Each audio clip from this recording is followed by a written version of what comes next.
Hello children, welcome back you all to ELGA 10 class, Unit 7, Day 9 session. Before entering into the class, get ready with your reader, workbook, rough note and pen or pencil with you children. Let's move on to phonics part. So to practice out silent letter words, I'll have you open worksheet number 13 and look at question number 2, filling the blanks with the correct sound pattern. So in the previous class we have learnt about silent letters K and G. Look at the picture, read out the word and fill the correct spelling for the word out children. Let's start to read and write it. Later we check the answer. So check out the answers children. Knee, no, knob, campaign, knife, clone. Children, to practice out the silent letter words in short story, I'll have you open SR 15 in your reader. And look at first sentence. Neil came to my house one day. Neil, me silent word, came to my house one day. He knocked at the door. Knocked, silent K letter word. So likewise, read out the first and second story on your own children. Let's start to read it out. Children, do you remember what is synonyms? Yes, the same similar meaning words are called synonyms. So just we recall what are all some synonym words. So read out the sentence and find out the similar meaning for the word angry. Mad, huge, scared, grief, sad, furious, annoyed and fuming. So which is the correct synonym word for angry children? Yes, mad, furious, annoyed and fuming are the words which are a related meaning word for angry. So copy this in your note children. Synonyms of angry are mad, furious, annoying and fuming. So let's go for the next word. Then. What is the similar word for then? Fun, next, after, finally, minor, sad, pleasant and later. Yes, you are correct children. The words are next, after, finally and later, which are all the words related to then. Copy this also in your note children. So let's go for the next one. Scared. Afraid, nervous, cheerful, horrified, massive, minor, fearful and annoyed. Yes. Afraid, nervous, horrified, fearful are the words which are all related to scared. Copy this also in the note children. So likewise, practice some antonym words at your home. So children, let's move on to reading and listening comprehension. In the last class, we have learnt about why Google is so special than every other thing. Hope you have learned the story well. Now I'll have you open worksheet number 15, question number 2 to answer to the questions which is related to don't search, Google it story. So read out this question, find out the answer from your essay and write it in your notebook children. So let's check your answers for worksheet number 15, question number 2 children. If you have done any mistake in it, change it now itself.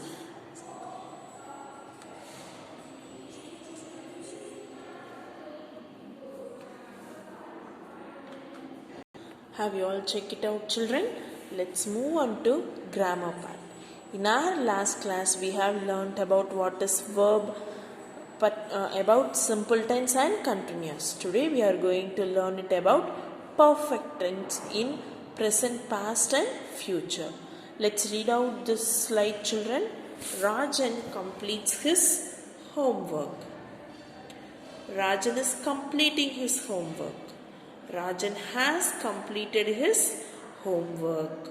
Now, so what is the main idea in this sentence, children? So he is completing his homework. So when do you think these actions happened? Tell the time of the action, children. Rajan completes his homework. Which time and which tense? Yes, children, you are right. This is present tense because verb plus yes. So now read out this sentence, children. Rajan is completing his homework. So what kind of tense is this? Yes, continuous. And which time is this action happen? Yes, present. If am, is and or comes, it is present. Then as usual, verb plus ing is continuous, so it is perfect continuous tense. Then look at the third sentence.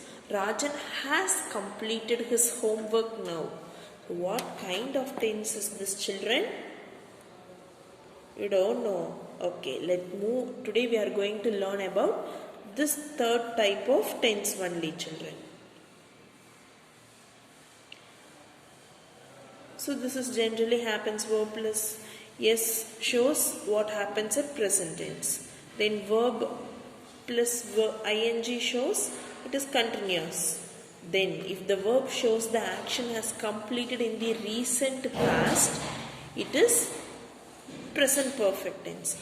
If the action is finished at just now, that it tells you that it is perfect tense.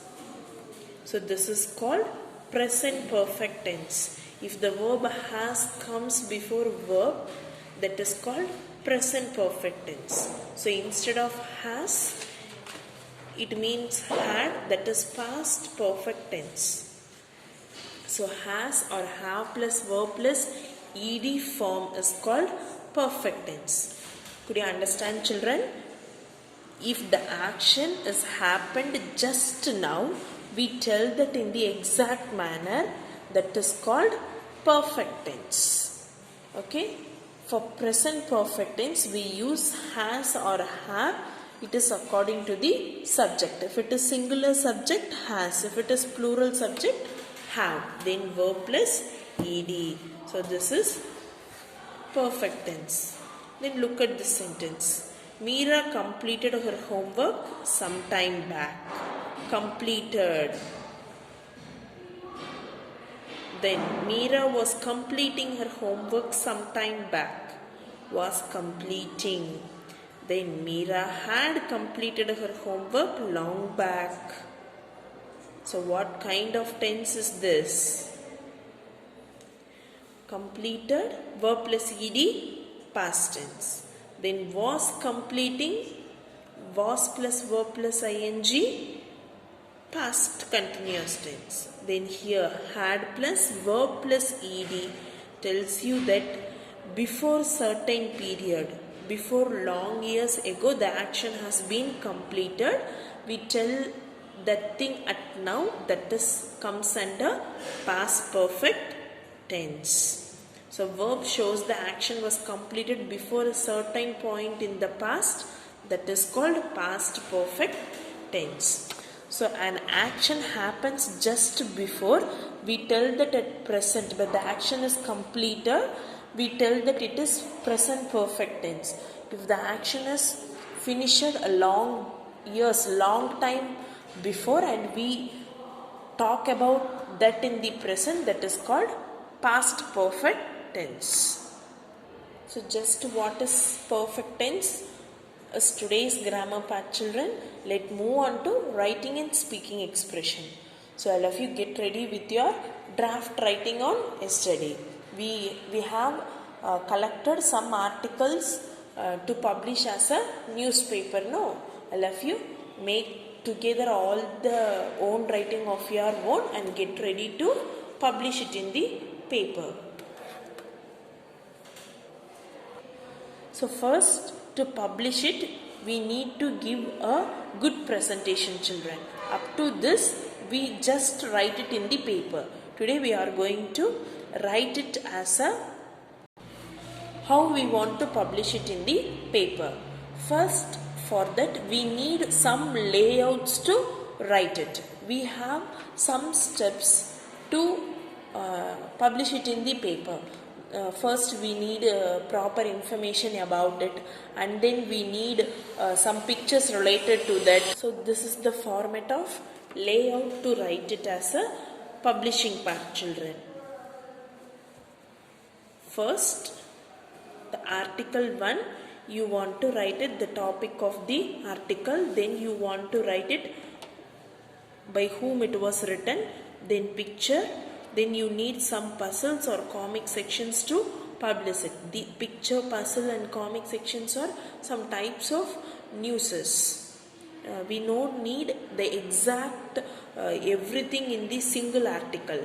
If picture 1 is enough for article 1 and puzzle is enough for article 2 or 3. So look at the slide, children. This is a sample newspaper layout. Look at it.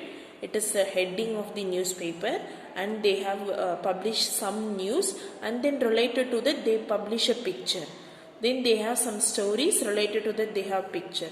Here they have some published picture, and they have given you some tongue twisters, some puzzles, and then some short stories or some new words they have published in the newspaper.